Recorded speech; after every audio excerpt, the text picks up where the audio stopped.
Nah, jadi langsung aja ya teman-teman ya, aku ceritain cerita horor.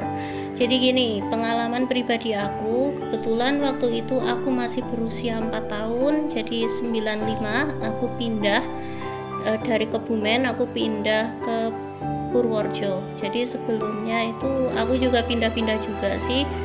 Kalau nggak salah sih tahun 92 ya, karena masih kecil aku juga nggak terlalu ingat. 92 aku sempat di Tangerang sama keluarga aku, terus kemudian pindah ke Kebumen itu tahun 93, kemudian 95 terakhir di Purworejo gitu. Nah, waktu itu usia aku 4 tahun, saya lahir tahun 91, kebetulan bulannya bulan Desember, jadi bulannya belakangan ya.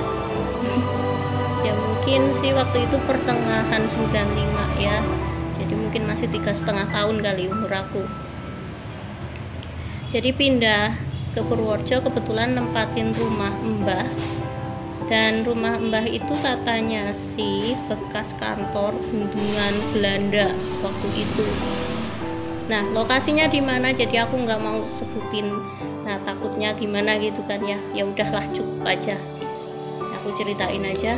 Dan kabar-kabar desas-desus dari tetangga katanya ada orang meninggal ditaruh di tempat itu. Jadi orang meninggal itu karena tenggelam, dan mayatnya itu ada mayat Belanda gitu kan ya. Jadi ada orang tenggelam taruh di situ, ada orang tenggelam taruh di situ. Nah, dan saat itu waktu awal-awal pindah 2 tahun nggak diganggu. Pada tahun 97 kebetulan aku masih kelas 1 SD waktu itu. Nah, itu mulai diganggu di situ. Jadi bapak aku sakit, bapak aku di Kebumen, terus ibu aku kebetulan kerja, jadi ibu aku itu guru, jadi belum pulang ngajar. Waktu itu aku pulang sekolah jam 10 pagi, kelas 1 SD ya, jadi sampai rumah jam setengah 11 waktu itu. Nah, kebetulan kan kalau waktu itu pulang sekolah baru masuk rumah, terus kan aku kan bawa kayak anak kecil itu trompet yang dari gulungan daun kelapa itu kan, tahu ya. Nah, aku taruh di kamar itu. Pas udah ganti baju kan pastinya anak kecil mau main kan sama temen. Nah, giliran aku main keluar kamar, nah trompetnya kan aku tinggal di kamar. Tahu-tahu bunyi pret gitu. Terus pas aku lihat, lah nggak ada siapa-siapa. Terus aku lari lah keluar kayak gitu. Nah, di situ kan kemudian kan main sama temen di situ kan, terus ngomong, nanti kamu malam-malam ini lo ada pocong lo di situ lo, kalau misalnya kamu nanti pulang ngaji kamu lewat belakang aja kayak gitu. Benar. Nah, pulang ngaji kan aku lupa kan lewat depan rumah. Nah, di situ nggak dilihatin pocongnya sih, cuma kan kayak suaranya aja kayak ngomong kayak gitu.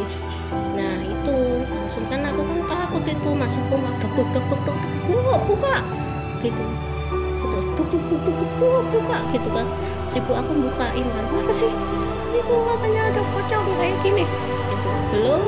belum liatin. Nah, terus kebetulan kan, nah singkat cerita aja, itu kan tahun 97 kan ada sinetron itu ya, sinetron apa sih aku lupa sih, komedi Jin dan Jun. Nah, itu lagi lihat Jin dan Jun sama ibu aku di situ, dengar suara krek kayak kursi ditarik kayak gitu di rumah aku, krek kayak gitu. Nah, terus ibu aku sih kan terus matiin TV-nya, TV-nya. Denger kayak gitu. Aku juga denger krek gitu kan. Terus krek. Terus habis itu kok suara korden kayak ditarik ke kiri, ke kanan, ke kiri, ke kanan kayak gitu.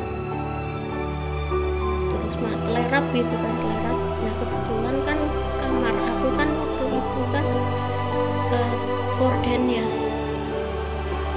Nah, korden campur pintu, jadi pintunya belum ditutup, cuma korden aja. Nah, di korden itu ada bayang-bayang kayak renang kayak gitu. Jadi kayak renang, aku sempat lihat sekilas, jadi inget sampai sekarang. Kakinya kayak mengambang kayak gitu, kakinya mengambang, terus ininya kukunya panjang, jadi kayak gini, kayak bayangan orang renang kayak gitu, gini jalannya. Nah, kayak gitu, jadi kejadiannya itu. Dan terus ada lagi kejadian sampai aku ada 2, kata ibu aku ada 2. Nah, yang satu di sumur. Kan kalau sore-sore itu kan pasti aku kebiasaan sholat dulu kan ya, sebelum jam 4.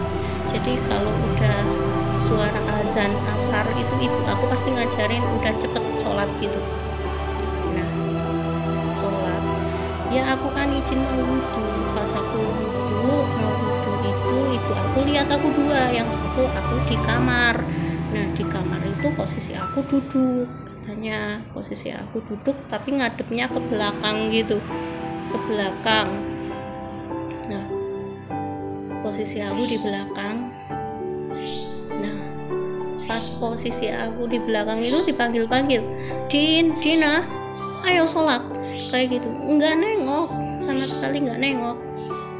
Nah, terus ibu aku kan nutup korden kan, nah sholat cepet kayak gitu, kata ibu aku sih nutup korden. Nah, terus aku kan balik gitu, yang aku asli aku balik gitu dari sumur, ngomong kan, aku habis wudhu gitu, aku ngomong, Bu, apa sih kok kayak orang kesel kayak gitu, kamu suruh sholat kayaknya nggak mau sholat ya gitu. Terus enggak, aku sholat kok, ini habis wudhu. Lah, kamu dari mana? Aku dari sumur sana. Terus yang satu, oh ya kamu kayaknya ada di kamar deh. Enggak di kamar kayak gitu. Terus dilihat ini aku balik ke kamar udah nggak ada kayak gitu. Ya itu kejadian 2, kejadian aku ada 2 gitu. Nah, kemudian ya tahun 2001 kan udah bangun rumah di desa sebelah. Ya udah, habis itu pindah ya. Waktu itu juga bapak aku kebetulan udah sembuh dari sakit, jadi aku terus bapak aku, terus habis itu kakak aku kan kebetulan juga udah ngumpul sih di rumah, udah nggak ikut nenek lagi kayak gitu kan. Terus ya udah pindah semua ke rumah itu, ke rumah yang baru dibangun itu. Udah deh, waktu itu belum jadi udah tempatin aja, udah saking ininya deh, angkernya itu rumah gitu kan, yang rumah lama. Ya udah, habis itu rumah Mbah Pak D dari ibu aku ditinggalin udah, dan sampai sekarang pun udah ini dibongkar jadi kebun-kebun kayak gitu. Yaitu itu pengalaman cerita horor dari aku ya, seperti itulah. Mungkin kalian punya cerita horor yang lain juga boleh deh tulis di kolom komentar. Kalau mungkin cerita aku mau jadiin topik penulisan, boleh aja kayak gitu. Udah ya, cukup sekian dari aku. Kurang lebihnya mohon maaf. Dan akhir kata, wassalamualaikum warahmatullahi wabarakatuh.